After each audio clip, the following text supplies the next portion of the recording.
Bom dia, estamos começando aí mais uma live do CEMIB Sul. Daqui a pouco o Matheus Rett deve estar entrando aí. Você pode acompanhar a gente aqui pelo Instagram ao vivo ou ouvir depois a live se você não conseguir aqui ouvir junto com a gente no seu Spotify, outra plataforma de podcast aí que você use.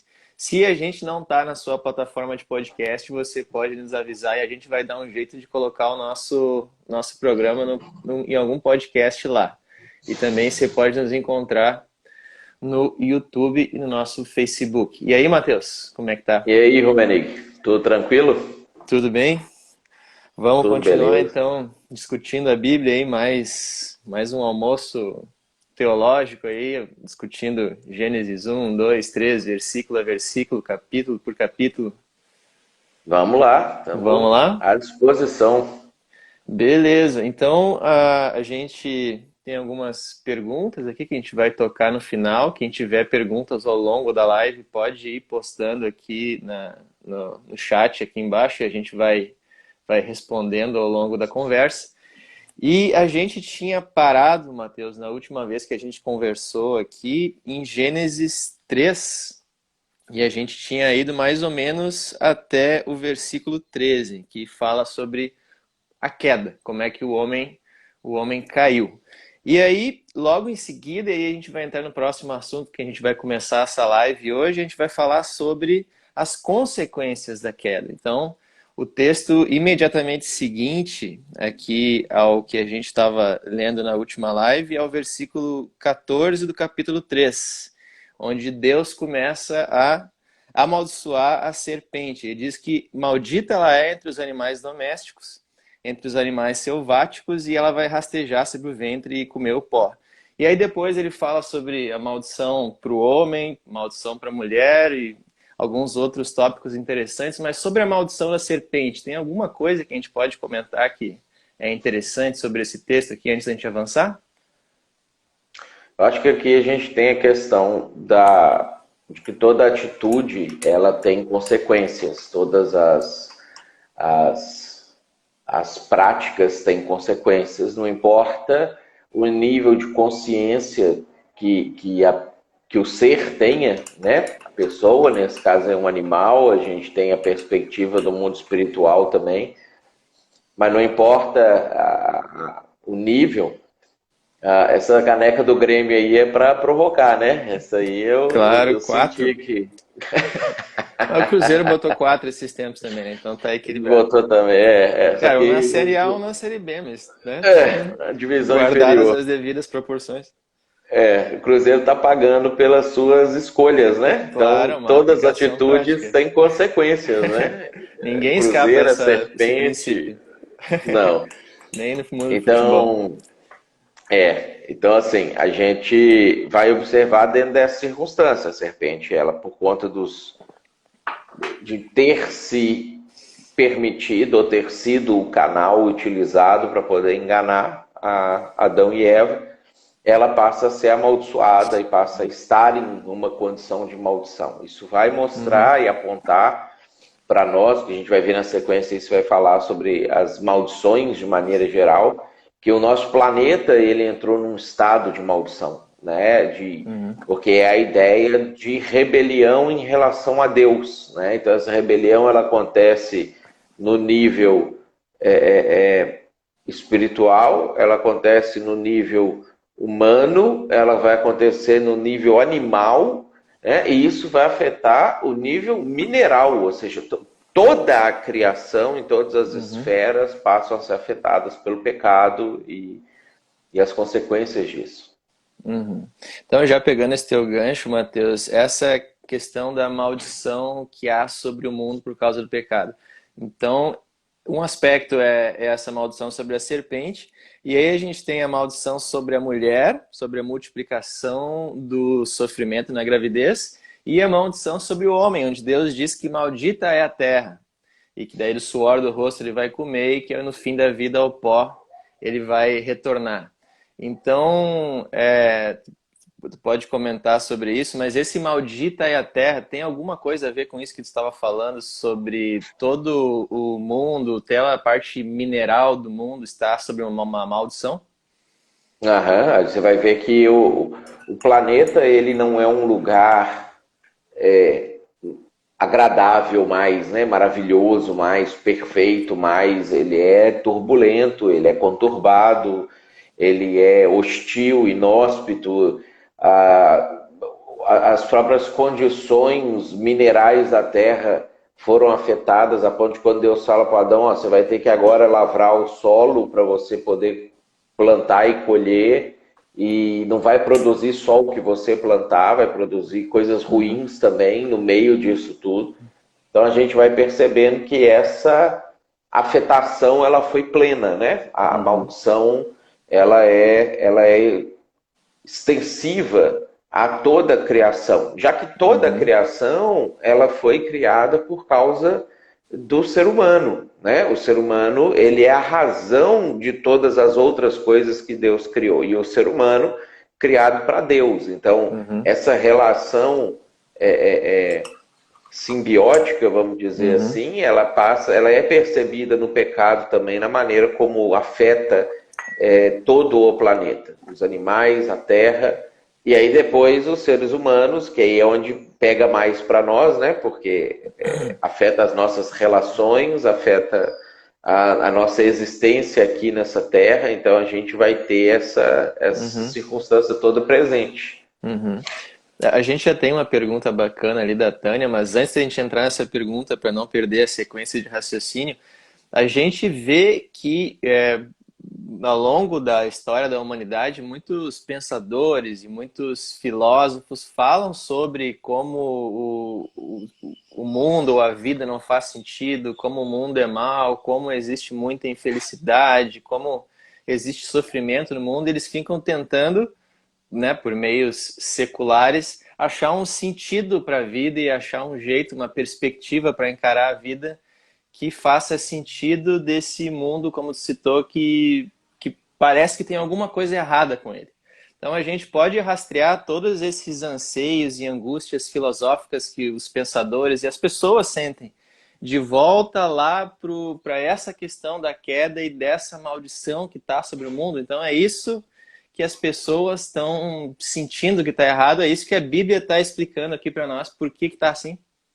É, quando a filosofia trabalha essa questão desse incômodo do ser humano, né? O ser humano ele é incomodado. Não só a filosofia, a psicologia trabalha isso também.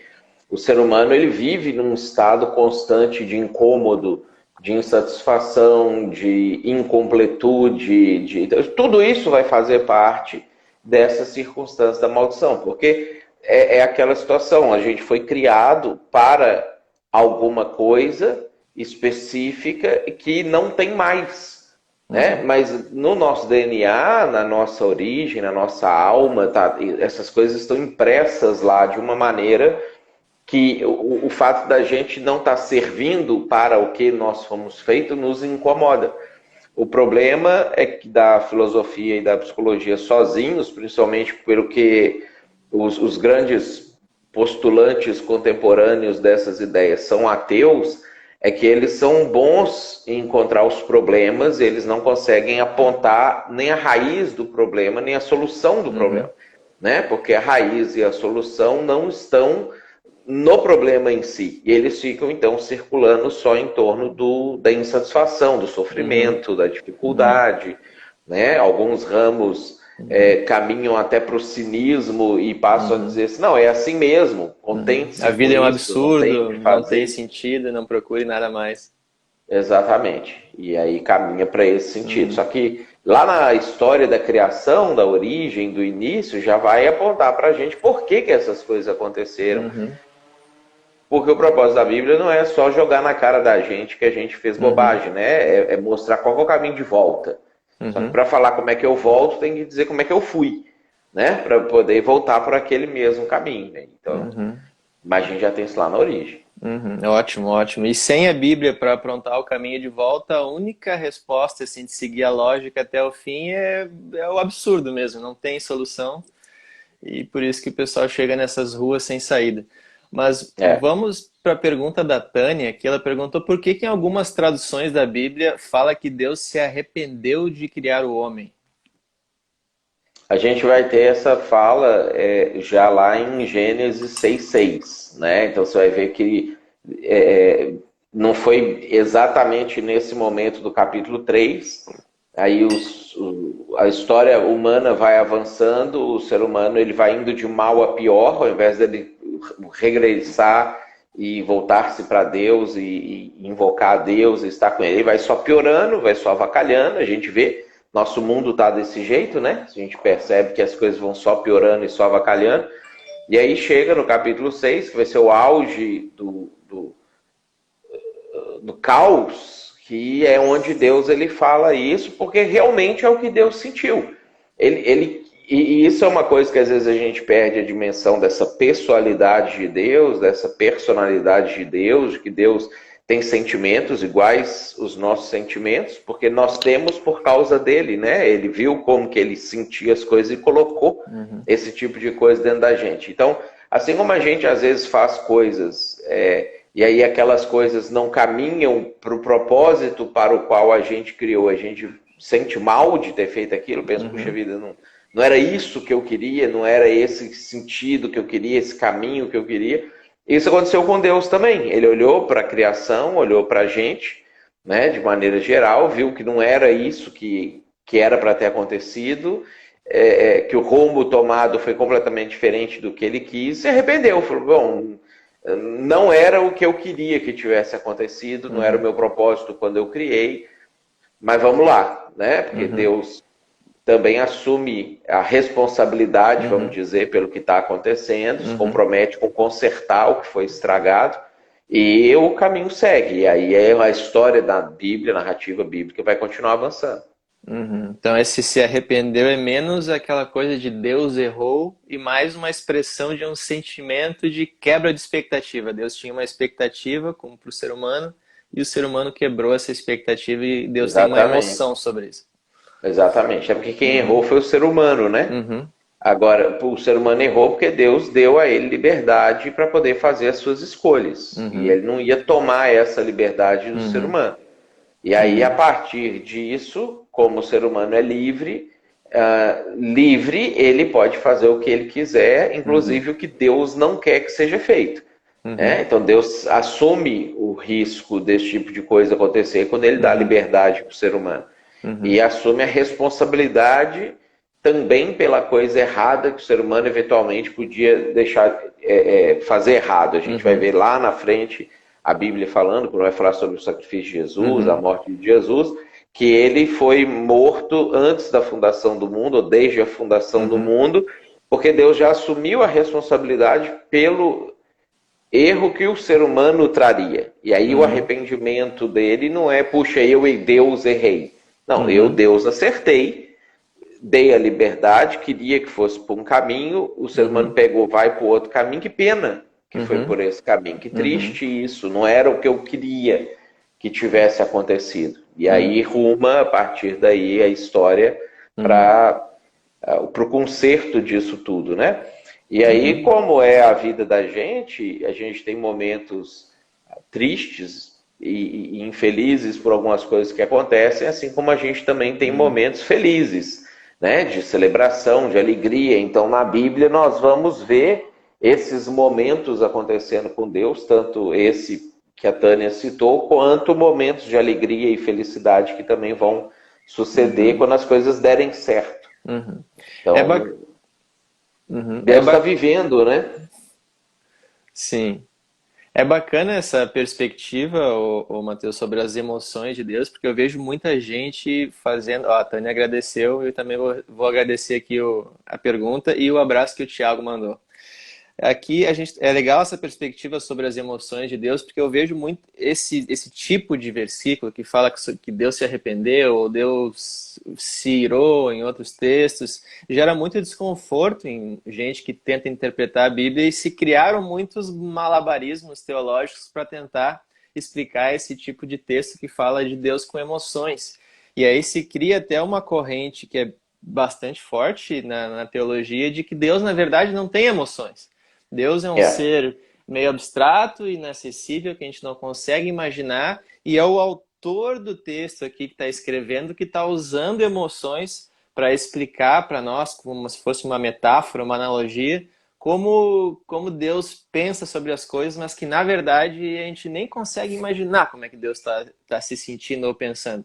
Isso aqui seria só para usar o termo técnico, um antropopatismo, né? Uma coisa um recurso aqui que o autor usou para explicar um conceito que na verdade Deus não sente. Mas a É, Bíblia fala o quê? Que Deus então tem emoções de fato que nem nós temos.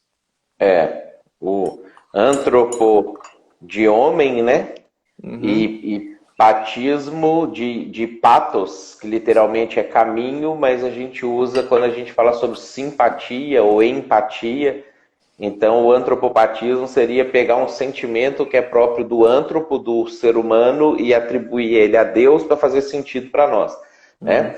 E que é o que eu vejo que é o problema dessas circunstâncias, dessas situações, é que duas coisas talvez. Uma que é a nossa mácula que a filosofia grega causou na nossa leitura bíblica. Então a gente vai ler a Bíblia a partir dos gregos, e os gregos são muito mais lógico-racionais do que emocionais ou do que afetivos, e aí um ser perfeito não pode ser um ser que sente, já que uhum, dentro da filosofia grega o sentimento ele é a raiz de muitos problemas, de muitos males, né? A virtude é quando o cara suprime os sentimentos dele e consegue agir apenas dentro da racionalidade. Então, a razão é boa e o sentimento é ruim, né? Então, a filosofia grega vai dizer isso vem para dentro da nossa perspectiva bíblica teológica e a gente começa a ler a Bíblia. Se Deus é perfeito, eu tenho que de alguma maneira extrair os sentimentos dele. Eu não posso permitir uhum, que ele sinta as coisas, né? uhum, Agora, e o outro problema que eu vejo nesse sentido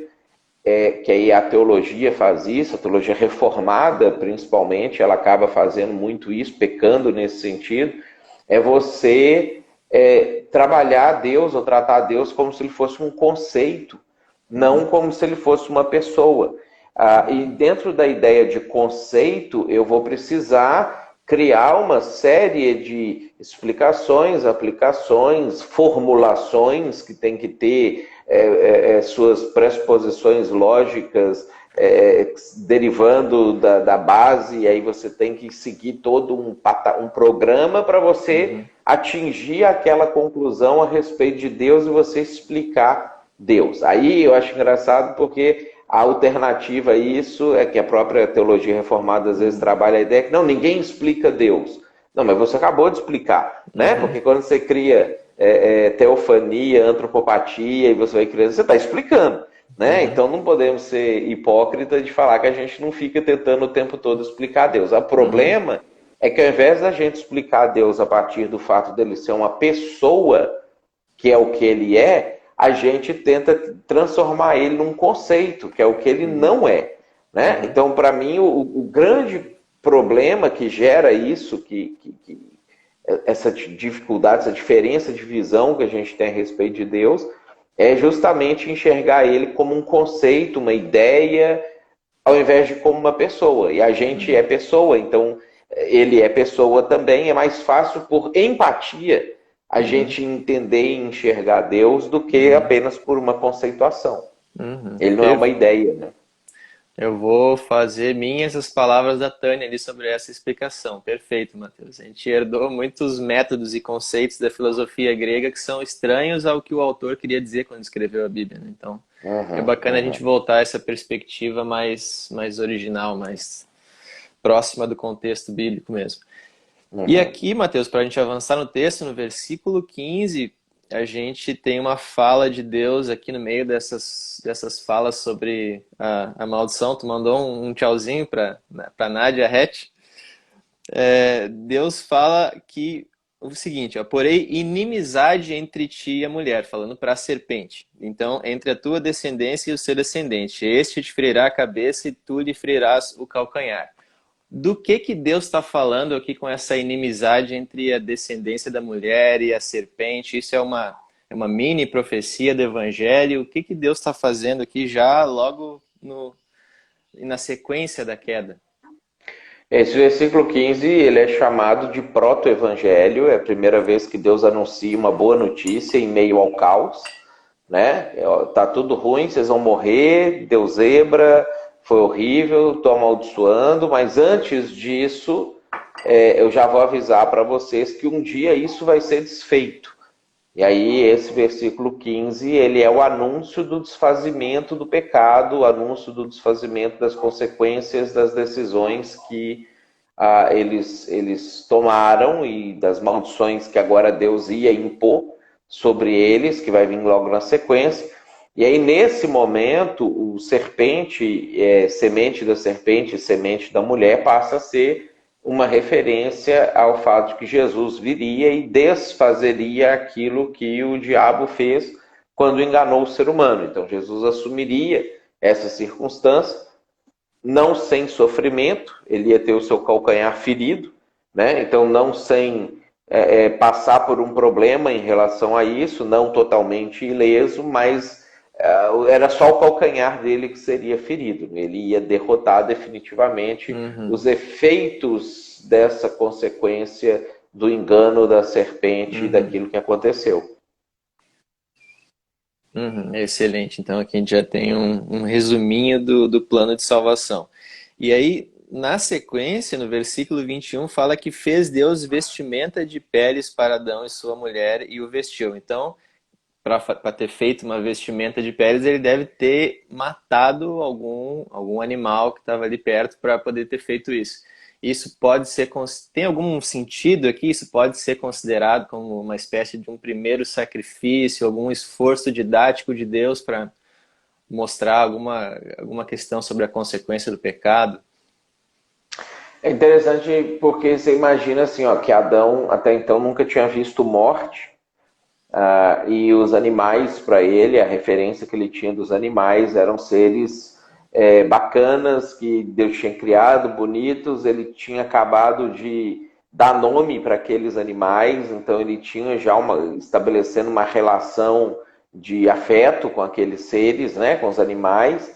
E aí, de repente, ele vê que um animal bonitinho, inocente, puro, corretinho ali, que não tinha nada, se torna o alvo da ira de Deus por causa de uma coisa que ele fez, né? E aí uma vida acaba por causa disso, você tem uma morte por causa disso, e aí você imagina como que isso começa a refletir na mente dele, porque a gente tem que pensar assim, ó, pessoas que estão acostumadas com matar bichos, né? Você vê aquela avó antiga lá da roça que matava as galinhas, né? Ela pega mais uma galinha, já pega a faca, arranca as penas ali do pescoço, já arranca, já vai, isso aqui. Aí você Criançada pega impressionada na volta.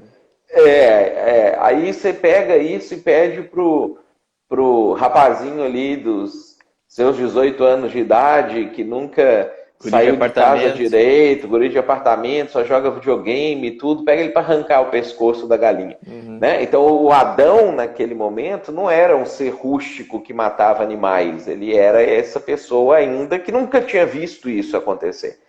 Né? E aí, então, essa atitude de Deus depois vai se tornar o padrão. Por que Abel vai fazer sacrifícios, por que Noé vai fazer sacrifício? Eles vão entender que o meio de você resolver o problema do pecado é com a morte, mas para que não seja a sua morte, precisa ser a morte de um substituto. Que também vai apontar para Jesus, isso vai ficando cada vez mais claro ao longo da Bíblia. Em Êxodo e Levítico isso fica mais claro ainda. Isaías mostra para a gente já que isso está falando de uma outra pessoa, não do animal em si, até que Jesus efetivamente morre na cruz. Né? Então você vai ter toda essa construção, o beabá sendo feito de Deus com Adão. Deus é como se estivesse ensinando a Adão os primeiros passos até que o ser humano pudesse entender todas as coisas. E aí a morte de Jesus é chocante também, como foi a morte daquele primeiro cordeiro para aquele primeiro homem. Né? Então a gente vai... O desenvolvimento acontecendo a partir disso. E Adão tinha feito roupa de folhas para si, mostra também essa situação de que as nossas próprias obras não são suficientes para a gente resolver o problema do pecado, né? Deus tem que fazer alguma coisa, não adianta a gente tentar fazer alguma coisa. Excelente, tem várias camadas aí, didáticas, essas ações de Deus aí, depois da queda. E sobre o sacrifício, a Tânia comentou forte isso, deve ter sido bastante chocante para Adão e Eva naquele primeiro momento. Aham, E, aham. e avançando aqui no texto, Mateus, no versículo seguinte, então disse Senhor Deus, eis que o homem se tornou como um de nós, conhecedor do bem e do mal. O que Deus está querendo dizer com isso, em o homem ter se tornado um de nós? Deus já tinha conhecimento do que era o bem, o que era o mal, e o ser humano era inocente, alguma coisa nesse sentido? É alguma coisa nesse sentido, né? Agora o ser humano adquiriu a consciência plena, não só da bondade, como da maldade. Diferente de Deus, que tendo conhecimento da maldade não a pratica, o ser humano agora ia praticar, ele ia viver dessa forma, né? Nessa maneira, porque ele tomou a decisão de fazer isso antes. O conhecimento do mal da parte de Deus, Isaías 45:7 vai mostrar isso para nós, que é um texto às vezes controverso também, que as pessoas não entendem, que Deus que criou o mal, né? Então, o mal existe porque Deus criou. Então, Deus não pratica, mas a alternativa para poder existir o bem tem que existir o mal. Então, Deus cria isso também. E agora Adão lança mão disso que Deus criou para não ser vivido e vai passar a viver. E aí isso vai gerar o problema subsequente de Deus expulsar eles do jardim para não comer da árvore da vida e viver para sempre. E uma curiosidade sobre isso, Mateus. Quando a gente, no futuro, novos céus e nova terra, nós vamos continuar sendo conhecedores do bem e do mal, só que com a possibilidade agora de não pecar, ou com a impossibilidade de pecar. Vai ser alguma coisa mais ou menos assim? Exatamente. A Bíblia apresenta que nós vamos ter a mente de Cristo, né? Então, apesar de vivermos numa condição de livre-arbítrio para sempre e de, sabe, conhecer o mal, a nossa maneira de enxergar aquilo vai ser da mesma maneira que Jesus enxerga, como mal, né? O nosso problema quando a gente pratica o mal é porque a gente começa a enxergar o mal como não tão mal assim, como não tão problemático assim, como não... Racionaliza. Exatamente. Aí a gente peca. Quando a gente enxergar de fato como é, a gente vai viver da mesma maneira como Deus vive. Então, a gente sempre tem, né, uma mecânica de racionalização na nossa cabeça até tomar uma decisão de pecar, se justificando, criando umas justificativas na cabeça. É interessante isso. Mas até o versículo 24 tem umas situações aqui interessantes para a gente terminar o capítulo 3, que eu queria que tu jogasse uma luz sobre isso também, Mateus, que fala o seguinte, que, né, o homem se tornou conhecedor, então, do bem e do mal. E aí, agora que o homem tinha esse conhecimento, Deus fala assim, que para que ele não estenda a mão e pegue da árvore da vida, o fruto da árvore da vida e vive eternamente, ele expulsa o homem do jardim e coloca 2 querubins ali para proteger o jardim. Então, isso é uma questão bem interessante para a gente, né, usar aqui a imaginação. Então, existia um lugar físico na Terra onde tinha uma árvore que, se o homem comesse, ele viveria eternamente. E Deus aí bota o homem para fora desse lugar e põe ali uns seres ali, guardiões, o querubim, eu não me lembro como é que ele aparece na Bíblia, como é que as características físicas dele, mas uns querubins protegendo. Então isso mostra para nós que Deus tinha uma preocupação com o ser humano não comer desse fruto da árvore da vida, que era uma coisa literal, que estava ali fisicamente, e o ser humano foi expulso. Então, o que aconteceu, Mateus? Que fim levou essa árvore da vida? Que fim levou esse lugar aí, o Éden, de que o ser humano foi expulso? Como é que isso sumiu aqui da Terra? Porque parece que o homem caiu e o Éden, essas árvores da vida, continuam existindo. Mas em algum momento ela deve ter cessado de existir. A gente tem alguma luz sobre isso?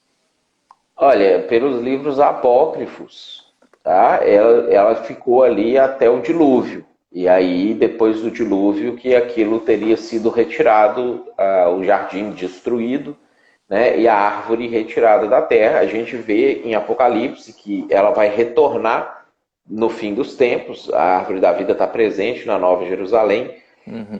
mas ali naquele momento a Bíblia não vai esclarecer para nós quanto tempo que isso ficou, mas quando a gente lê o livro de Enoque, quando a gente vai lendo os testamentos de Adão e Eva, quando você lê os outros livros apócrifos que narram alguma coisa da época, eles vão dizer que foi por ocasião do dilúvio que Deus retira a árvore da vida e destrói o jardim. Uhum. Mas até aquele momento a coisa ainda estava presente para eles ali, né, na visão Uhum. deles, como uma coisa que eles podiam apontar e mostrar para os filhos e mostrar para os netos e demonstrar, olha só, tá ali, a gente saiu dali, a gente tinha aquilo ali, vivia aquilo ali e fomos expulsos dali. Uhum. Né? Tem uma música acho que é do João Alexandre, se eu não me engano, que é muito bonita, que fala sobre isso, que é tipo Adão contando para os filhos sobre aquela circunstância, né? Quando eles estavam lá. Então é uma coisa que possivelmente Uhum. aconteceu nos primeiros momentos da humanidade, né? Nos primórdios Uhum. da humanidade. Uhum. É interessante isso. Eu vejo muito meme em página de meme cristão falando assim, ó, a primeira coisa que eu vou fazer quando chegar no céu é ir lá na casa do Adão, bater na porta e pedir explicação. O que que você fez, Adão? Olha aí o problemão que você criou. Então acho que muita gente pensa sobre isso. Aí o Adão vai falar assim, cara, eu acabei de assistir a história da sua vida ali no julgamento, você foi muito pior que eu, o que você está querendo falar comigo? Aham, é tipo aquela situação assim, a gente reclama, reclama dos políticos aí, a galera reclama, mas se vou pegar um cidadão médio e colocar na mesma posição do político que ele está reclamando, ele vai fazer as mesmas coisas ou As pior. mesmas coisas, É. cara. A maioria das pessoas, não são todas, claro, mas a maioria das pessoas que fala mal do político é que tem inveja, porque queria estar lá roubando e não pode, Aham. né? E aí você fica, se eu não posso, ninguém pode também. É aquele negócio da escola, quando a gente tirava lá um 7, um 8 na prova, e aí o coleguinha tirava 10, mas ele tinha respondido a mesma coisa que você, e o professor Uhum. deu certo para ele, deu errado para você. Aí você Aham. olhava para aquilo ali, professor, você marcou para mim aqui, falou, não, você errou, fulaninho. Aí você virava e falava assim, então tem que tirar a nota dele também, porque deu a nota para ele. É aquele tipo de, Aham. essa antiga inveja que existe aí Aham. na humanidade, desde que a gente é criancinha, muita indignação com político, com Adão, com Uhum. pecado, talvez aqueles caras estavam querendo apedrejar a mulher lá, que Jesus falou que não tem pecado, atire a primeira Aham. pedra, é que tava todo mundo doido para pegar a mulher Uhum. também, mas aí, não posso, não pode, vamos matar então. Aham. Então, Aham. normalmente, não é 100% das vezes não, mas muitas vezes Uhum. é esse tipo de situação. A natureza humana não muda muito, né, Matheus? Já a Tânia aqui, não precisa pedir perdão pelas dúvidas, tá, Tânia? Pode mandar quem pessoal que está assistindo pode mandar quantas dúvidas, tantas dúvidas quanto quiser. Ela perguntou aqui. Tá, nós estávamos falando um pouco ali sobre a questão do que aconteceu com a árvore da vida e tu citou umas fontes apócrifas, né? Então a Tânia perguntou assim, tá, mas como é que fica essa questão dos apócrifos, né? Eles não são inspirados por Deus, mas a gente pode ler e tirar informações. Como é que fica? Como é que a gente encara isso? Tem, primeiro assim, ó, tem apócrifos e apócrifos, tá? Tem apócrifos que eles são completamente fantasiosos, são coisas assim, tipo o Evangelho de Judas, o Evangelho de Maria Uhum, Madalena, por exemplo, o uhum, Evangelho de Tomé, você já sabe que grupo que escreveu eles, qual era o objetivo daquele grupo em escrever eles. Eles estavam deturpando as coisas intencionalmente. Então, assim, existem apócrifos que você tem que descartar eles completamente. uhum, Tem outros apócrifos, como por exemplo os livros ali que a Igreja Católica coloca na Bíblia deles, de 1 Macabeus, por exemplo.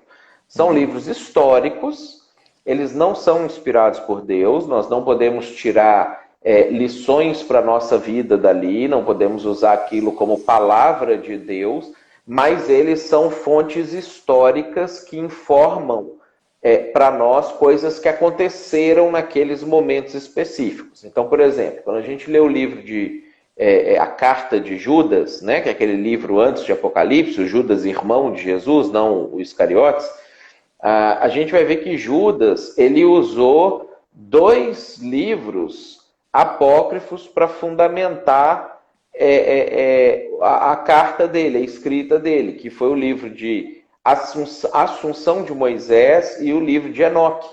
Então, o que a gente percebe? Embora a Assunção de Moisés e o livro de Enoque não sejam inspirados pelo Espírito Santo para nós hoje, ou a gente não tenha como tê-los no nosso cânon, eles são fontes históricas de coisas que aconteceram no passado que nos ilustram paralelamente àquilo que a história bíblica inspirada, que é para a gente viver, está nos contando, eles contaram alguns fatos, aprofundaram algumas histórias para a gente, que, embora não são essenciais para a nossa salvação, porque só a Bíblia trazem para a gente um pouco mais de esclarecimento sobre algumas coisas. Então, o Ronald até colocou ali, o livro de sabedoria também é um livro que vale a pena ler, né? Os livros da Bíblia Católica, eles são muito interessantes. Você tem ali Judite, também é um livro interessante para ler, mas como leitura para enriquecimento, né? Não para tirar dali verdades espirituais para a vida. Por exemplo, o livro de Assunção de Moisés, que é um livro apócrifo, que não é inspirado pelo Espírito Santo, que a gente não pode tirar regras de vida para nós daquele livro ali, ele revela para a gente por que Moisés podia aparecer junto com Elias para Jesus no Monte da Transfiguração, sem que aquilo fosse uma prática espírita. Né? A gente sabe que a Bíblia proíbe invocar mortos, o Espiritismo ele faz isso, ele pratica esse tipo de atitude errada. E aí a gente lê na Bíblia que Moisés morreu, mas depois a gente vê que no Monte da Transfiguração ele apareceu com Jesus e com Eli, vendo, Pedro, Tiago e João estavam ali vendo também. Então, por que isso aconteceu? Porque Moisés não estava morto. O livro Assunção de Moisés mostra que Deus mandou buscar o corpo de Moisés, ressuscitou Moisés já tem corpo glorificado, já passou pela ressurreição, por isso, junto com Elias, que não morreu, que foi arrebatado, ele podia aparecer no Monte da Transfiguração para Jesus. Então, como que a gente sabe isso? Por um livro apócrifo. Né? Então, os livros apócrifos, alguns, não são todos, lançam luz em alguns fatos bíblicos, outros a gente tem que rechaçar, e assim a gente pode ir lidando para poder, desse aqui eu vou tirar um pouco de informação, desse aqui outras informações, e ajudar a gente a entender um pouco mais o que aconteceu.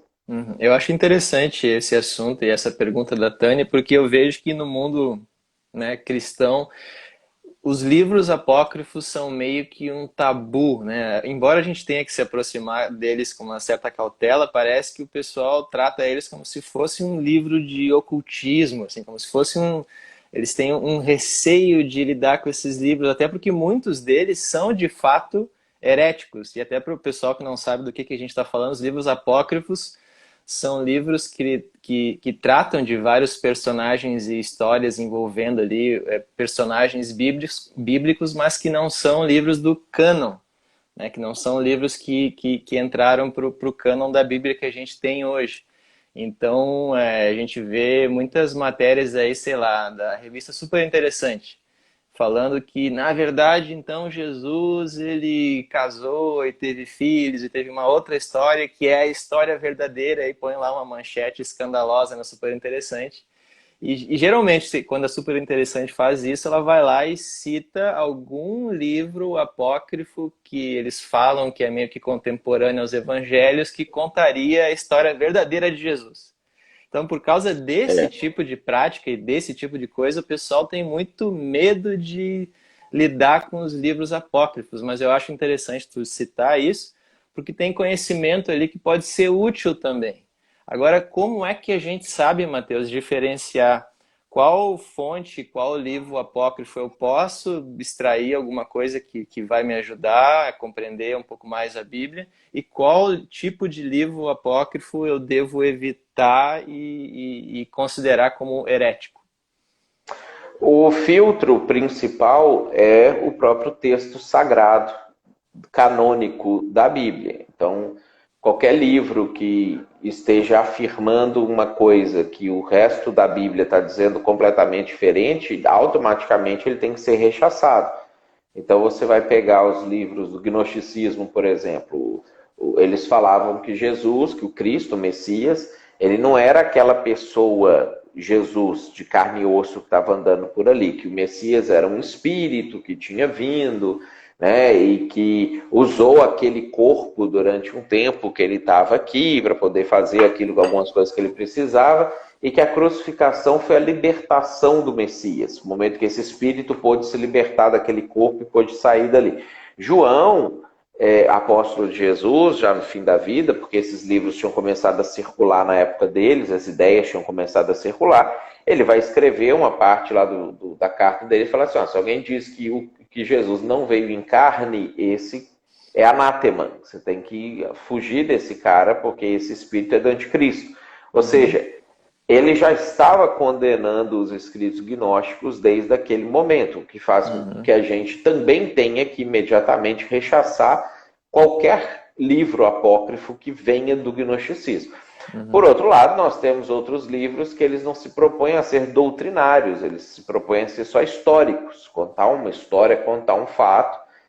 Alguns são fantasiosos, aí você vai ver, tipo, o finalzinho ali do livro de Daniel, a parte apócrifa do livro de Daniel, que conta que Daniel lutou com um dragão dentro de um templo lá da Babilônia e tudo. Aí você vê que ali é uma fantasia, os caras inventaram uma história fantasiosa e acrescentaram ali no livro posteriormente, e para tentar fingir que era o próprio livro de Daniel, né? Então, esse tipo de coisa você vê que é uma fraude que o cara estava tentando fazer.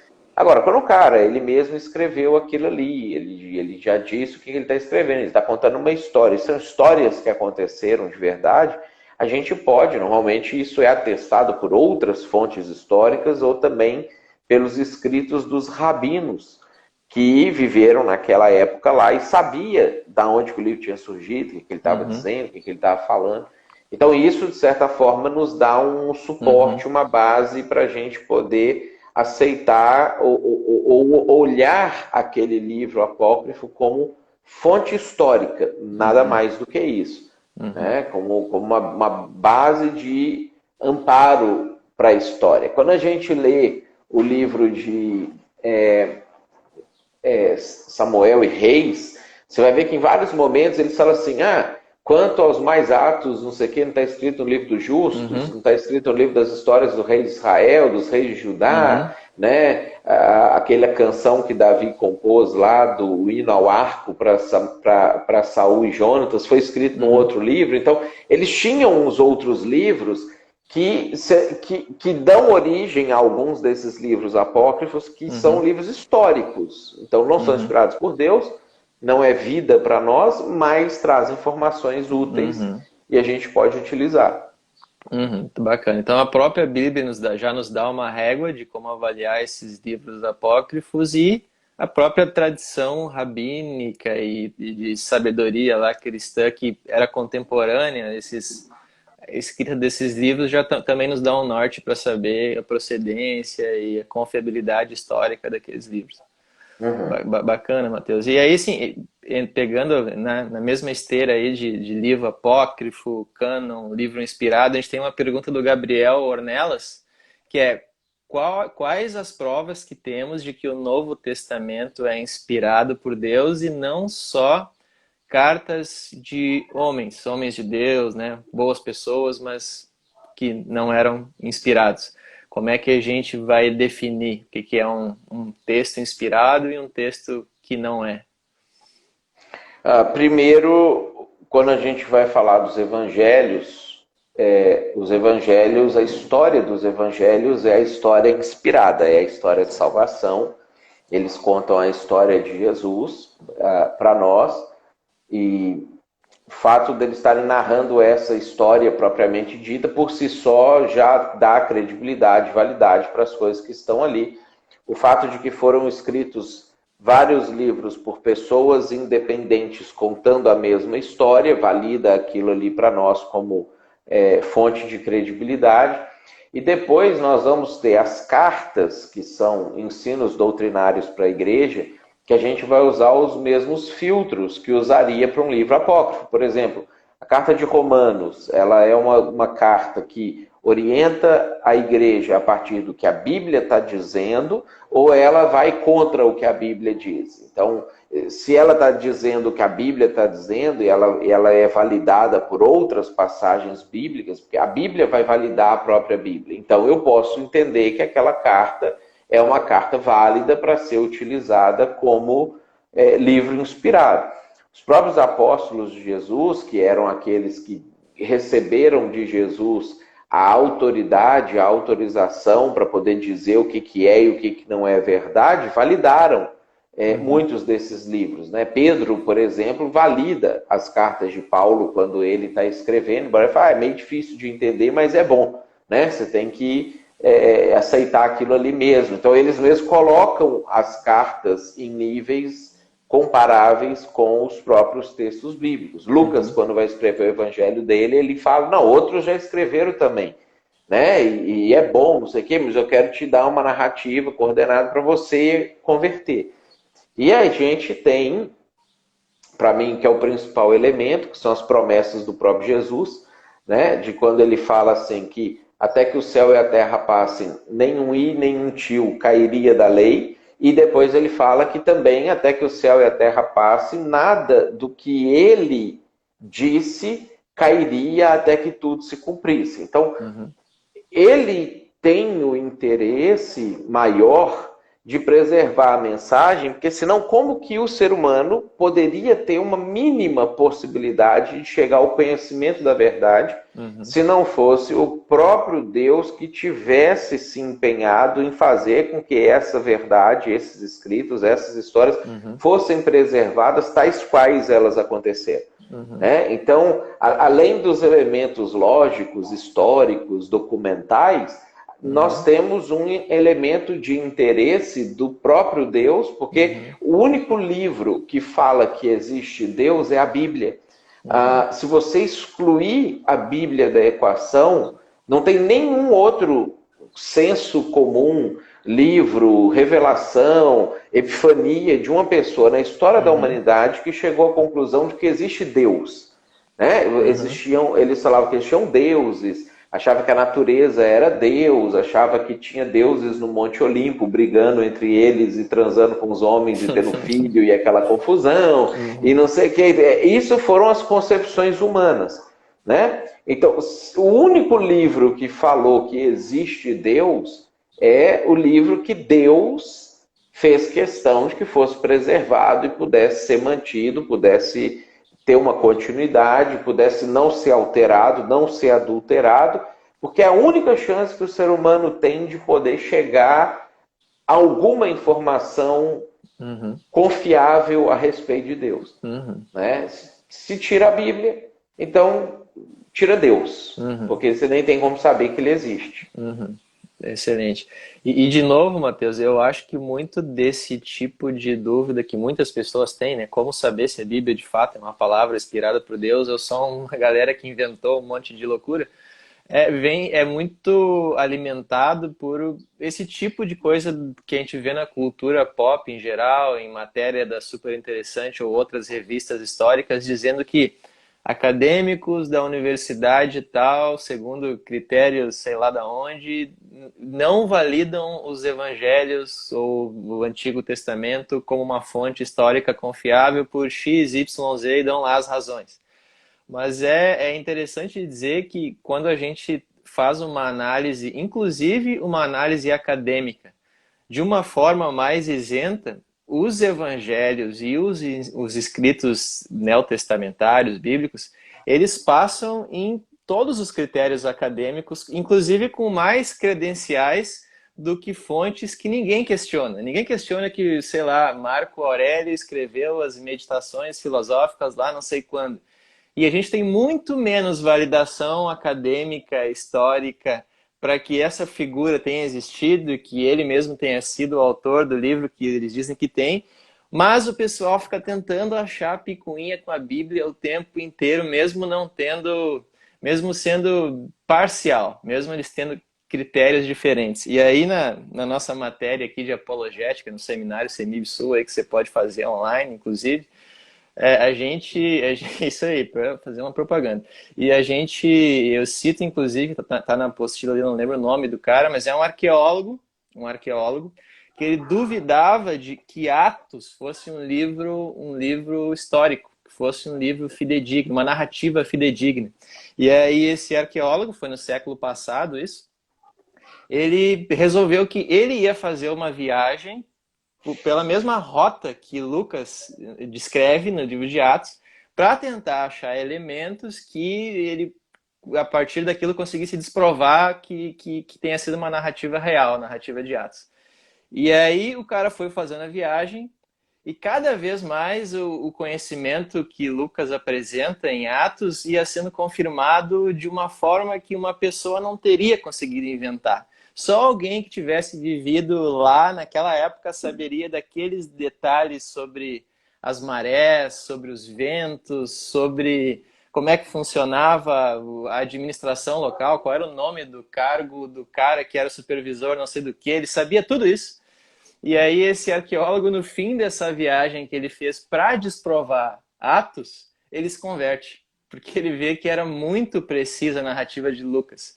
Então eu fico até brabo, Matheus, eu fico irritado quando eu vejo essas revistas de mais pop, assim, de ciência, tentarem desprovar a Bíblia por critérios acadêmicos, porque eles estão sendo sempre muito parciais. Eles não usam esse mesmo nível de critérios para avaliar outros livros e personagens seculares. Então, só queria fazer esse parêntese aí, porque é uma coisa que a gente vê muito na nossa cultura, assim. E o pessoal Não, sai falando sem ter pesquisado. e essa é a sua área, né? Essa aí é a área que Nossa. você que é o mestre no negócio. E vamos falar disso num estudo aqui na Igreja Betânia, quem está aqui na área de São Leopoldo, Vale dos Sinos, agora no próximo dia 12, né? Isso? E Vamos sábado. falar sobre Sábado apologética. agora. E vai ser sobre evolução, né? Uma questão polêmica, polêmica, Olha, polêmica. esse vai ser legal. Você tem aquele seu amigo cético aí que acha que a evolução desprova a Bíblia, convida ele, desafia ele para ir lá tentar nos apertar, ver se ele vai conseguir. Passa no critério.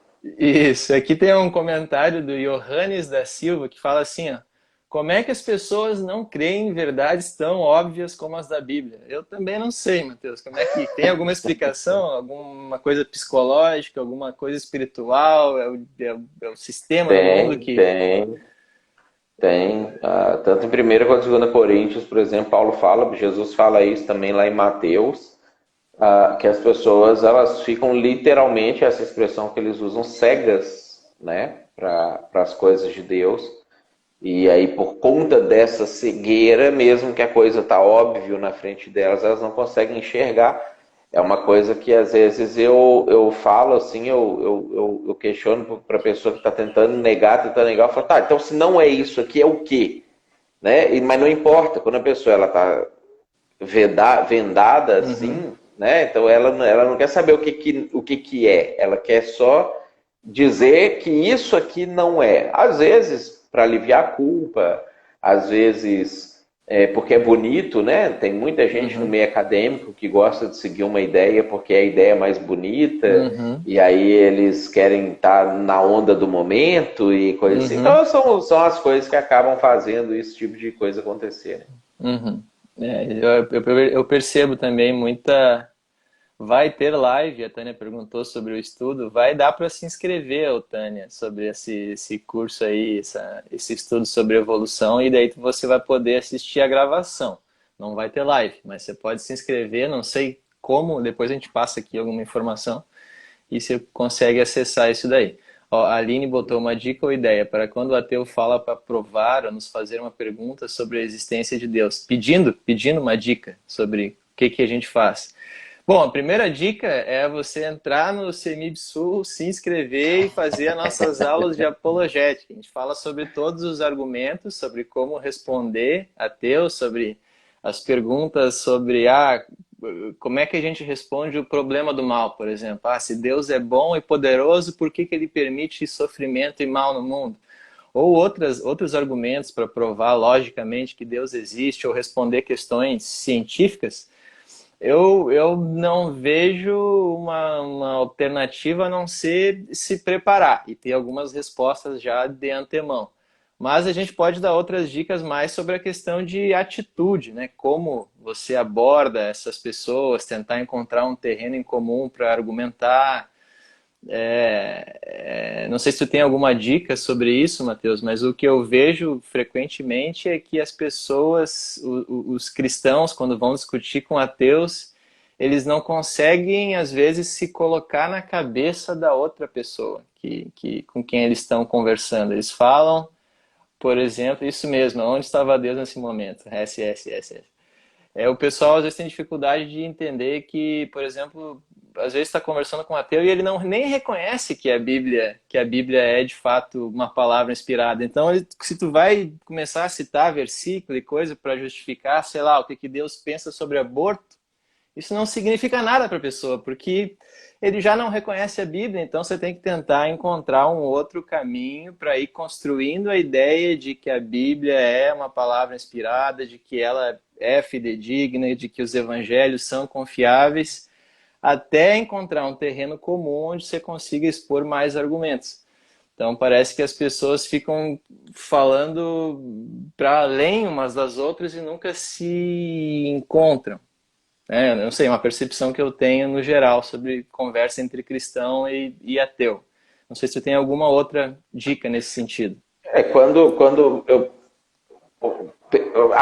além disso que você falou, porque aí a gente tem que tentar, com base em argumentos lógico-filosóficos, começar caminhando. Se essas coisas existem, é porque existe alguém que criou essas coisas que existem. Aí você vai na escadinha Esse é o e caminho. chega nessas conclusões que você trabalhou.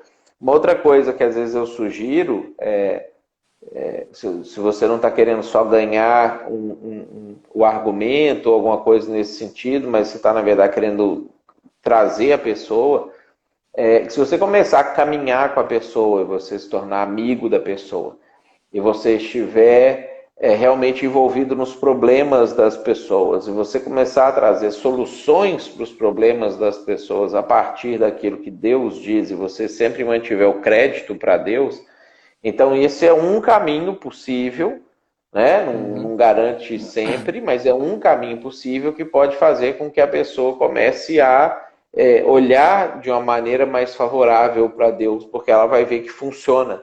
Né? Então é aquela situação de quando Filipe vai pregar para o Natanael, vai falar sobre Jesus para o Natanael. O Natanael era cético, né? Ele não acreditava, estava fechado para acreditar. E aí o Filipe, não tendo com o que argumentar com ele, ou como explicar racionalmente para ele, falou, vem ver. Né? Então me acompanha aqui e vem dar uma olhada. Tenta, experimenta. Se você não gostar, então depois você larga para lá. Então, às vezes, chamar a pessoa para experimentar pode ser um caminho também para ajudá-la no ceticismo dela, né? Essa parte do relacionamento é bem importante mesmo, Matheus. Na aula de apologética que a gente tem no seminário, eu explico dessa forma, que tem uma ponte que para você conseguir influenciar a pessoa, que para manter ela de pé, você precisa de pelo menos, sei lá, dois ingredientes. Um é o relacionamento, a pessoa tem que gostar de você, tem que ver alguma coisa diferente na sua vida. E o outro é um pouco de argumentos de apologética se a pessoa com quem você está conversando é desse tipo mais cético, intelectual. Porque se ela gostar de você, mas não te respeitar intelectualmente, você não vai influenciar. E se ela te respeitar intelectualmente, mas não tiver um bom relacionamento com você, ela também não vai te ouvir. Nunca vai querer dar o braço a torcer, né? Exato. Então essas duas coisas têm que andar juntas. E Matheus, eu não sei se tu tem mais alguns minutos para responder uma última pergunta, ou se já está na hora que tu Vamos tem lá. que sair. Dá para responder a última. Dá para responder a última. A gente tem, porque a gente abriu para perguntas aqui do pessoal da internet, e a gente tem uma pergunta de um cara muito inteligente aqui que perguntou o seguinte: o que Paulo quis dizer com se batizar pelos mortos em Coríntios? Um cara muito inteligente fez uma pegadinha para ti. A pergunta desse cara muito inteligente é a pergunta que esse cara não sabe responder.